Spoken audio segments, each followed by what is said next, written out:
Greetings, fellow souls.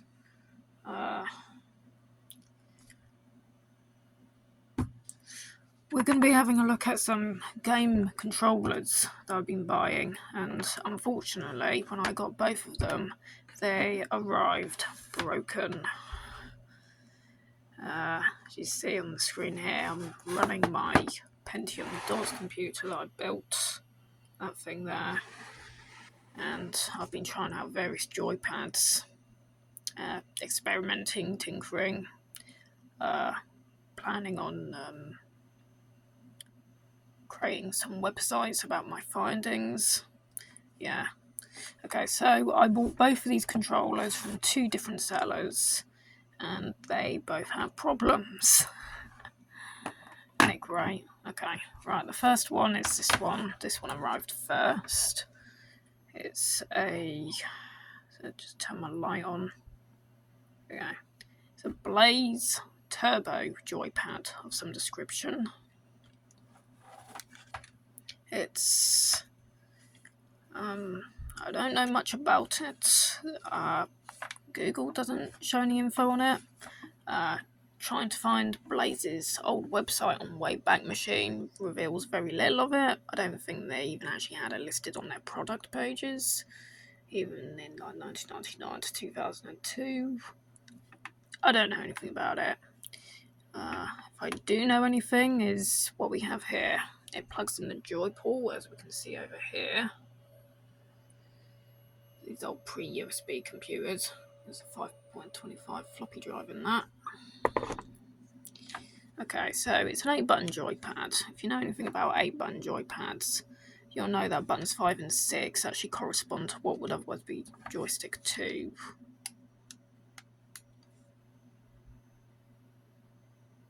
If we have a look on that side of the screen, you'll see this crosshair, yellow crosshair.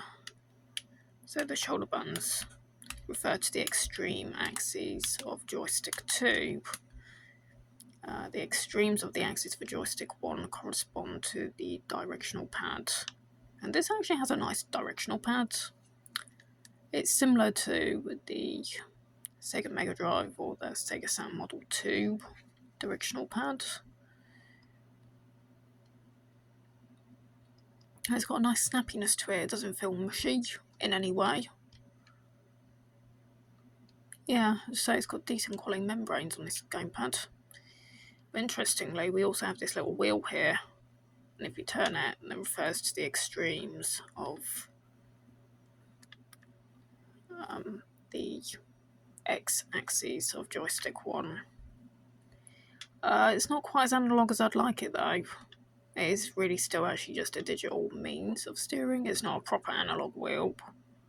As you see, I'm trying to gradually turn it, but it just goes all the way to the extreme immediately. I can't seem to get like an in-between value.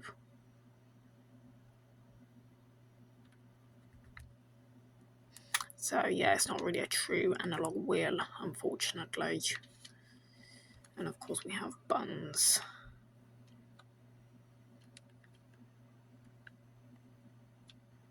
We've got a little bit of a problem with the turbo fire as well. It's like buttons A and B don't seem to work unless I switch on turbo auto fire. But of course we don't always want an auto fire A and B, so that's not great.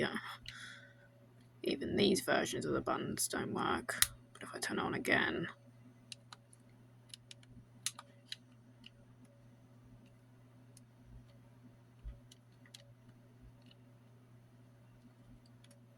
then they do work, so I need to investigate that. And these 3 buttons, I don't know what these 3 buttons do. If I know anything, they do nothing. To my knowledge, I don't know. This probably would have had some sort of special drivers package for Windows 98 or Windows 95. But again, though, I can't find out anything about that. So that's basically everything said about the Blaze gamepad. It's got a cute little wheel on it, and I was hoping to play some NASCAR racing with it. Is it NASCAR racing? Papyrus software. And I did order a copy of Screamer as well, the original Screamer. But it turns out they never even sent it and they just gave me a refund, so yeah, that sucks. Right, the other games controller is another obscure games controller that I can find very little about on the internet. I believe it's a Destiny D3 gamepad. Now, I say D3 because there's the D1, D2, and D3. I've never seen the D2 in the world, but the D1 is just a 4-button gamepad. It's similar to that of the original Gravis gamepad, the Gravis PC gamepad, but it has a directional pad rather than a directional stick, and just 4 buttons, and it's flatter, and it's shaped like a Nintendo dog bone type controller. But the D3, it's got some nice features, but again, it's broken. You see, it's been chipped at the end of the grips there, which was not mentioned in the listing, so yeah, that's bad. The stick does work, if we have a look at what corresponds to joystick 1 over there. So I'll just get my focus in place. There we go. So that does work for the most part.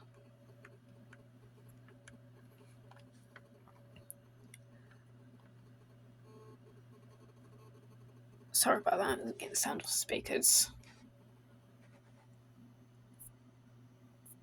Just make sure all my radiophonics have been switched off.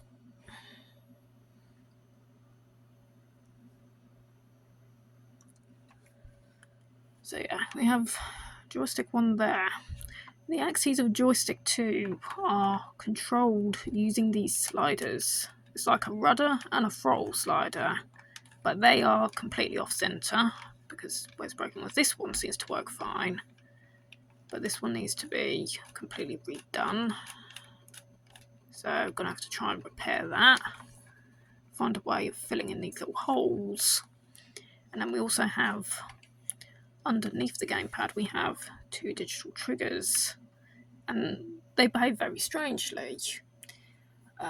If we press this one, we have buttons 2 switched on both joysticks. And if we press this one, we just have button 2. So it's either button 2 or both button 2s. 2, 2, 2. Right. Buttons 5 and 6 either give the button press for button 2, and again 2, 2, so 2, 2, 2, 2, 2, 2, 2, 2, 2, so it's that 2, 2, 2, 2, 2, 2. And yes, it looks nothing like a ballerina, but yeah, you get that. And then we also have buttons 1, 2, 4, but not 3. Button 3 doesn't work. However, I find that if I disconnect it from my J-Link and plug it in directly in the Sound Blaster port without using an extension cable whatsoever, it does actually get button 3 to work. I'll just go over there. So I'll just go right over there. I'm gonna unplug this, and I'm gonna be right back behind the tower.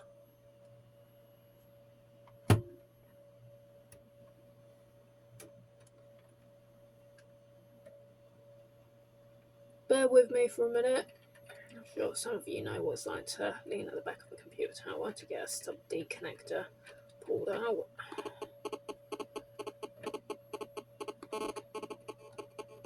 You have no idea how much you actually appreciate front mounted USB ports, and I do apologise for my speakers being ever so lippy.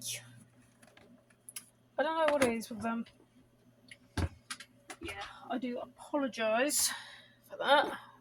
I'm going to get this, I'll get it right in the very back of this PC tower case.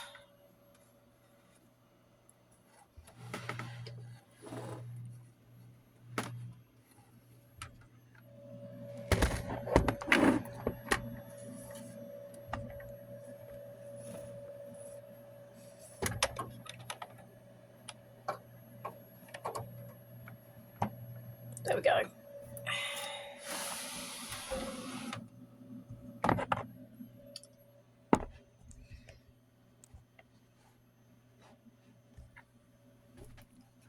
At this point, if we press button 3, it works. So yeah, that's strange.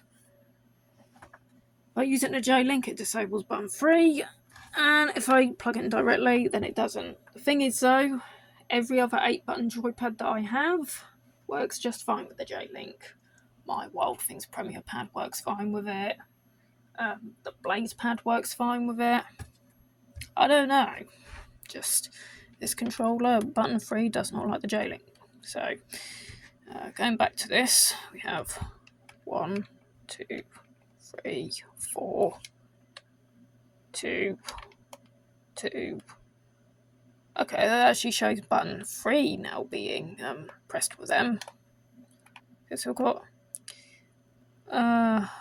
2, 1, 2, 2. Is that 2, 1, 2, 2, 2, 2, 1, 1, 2, 2, 1, 2. Again, completely off center rudder. Throttle is a bit better. 1, 2, 3, 4. Joystick works for the most part. We also see here we have a hat switch. Now if we press this, this causes all manner of crazy chaos to happen. Firstly, buttons 5 and 6 are completely disabled in this mode, as we can see there. But we do have our buttons remaining. Okay, so if we press 4, that's like all 4 buttons pressed. 3, 2, and 3. So that's that 3, 3, 2, 4. I don't understand how this works, but if it ain't broken, then I do not know. I did download the original drivers for the D3, was it the D2, D3, and D5 joysticks. I ran it under Windows 98, wrangled with it a lot until I got everything working, but these buttons still behave strangely, even the hat mode. And yes, the drivers package is, that's weird to get running too, but yeah. So there we have it. 2 interesting gamepads that could potentially work nicely for DOS gaming, and they're both problematic. Okay, if I get anywhere with repairing these, I'll do an update video and try and explain even how I even got these working. In the meantime, we'll tune out. Okay, see ya.